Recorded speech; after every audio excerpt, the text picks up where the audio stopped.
Okay, for this week's discussion, I chose number one, um, the what new ideas will change the way that I use the property of others. I think some of the things that were discussed in the books was like the myths that some of us have. I'm not going to say all of us, but some of us have about if it's on the internet, anybody can use it. Um, and we kind of tend to think that. I think especially as teachers. Um, and there are sites that, like YouTube and everything is free for everyone to use. The other one is, and I don't really believe this, but some people do, is like you'll never get caught using it. I believe that you can. So you got to be very careful. And I am careful about pulling things off the net and if it's copyrighted or whatever. And, like citing things when I use them and things like that. So, um, I believe too, as an administrator, what this module has made me realize is I think that my staff will need to be educated about copyright laws. That's one of the main things because as teachers, I never received any training or any classes or anything about copyright laws. Um, and it's fairly new to me. I mean, except for like books and stuff, and we knew, we couldn't photocopy things unless it was we had printed permission or whatever.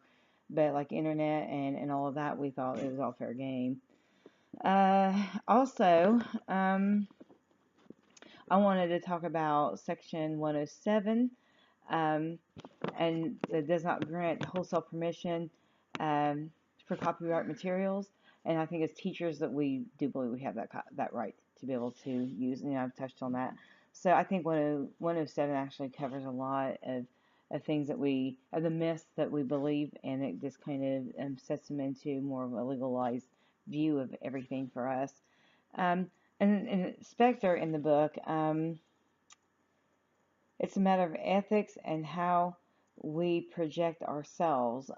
They mention ethics, um, and it is. I mean, if we're doing it, our students are going to think it's okay for them to do it. They a lot of our students will look up to us and see some of the things we're doing. Not only just the copyright issue, but it's other things too. So we always need to be trying to set an example for them. And having the attitude of will not get caught is not a really good thing to project to our students. Um, so, I mean, that is like the number one issue for me is to project myself in a positive manner to my students so that they will see a positive image and, especially in the setting that I'm in, they need some positivity. A lot of them do. They haven't ever had that probably in their life at all. So, that's about all I have.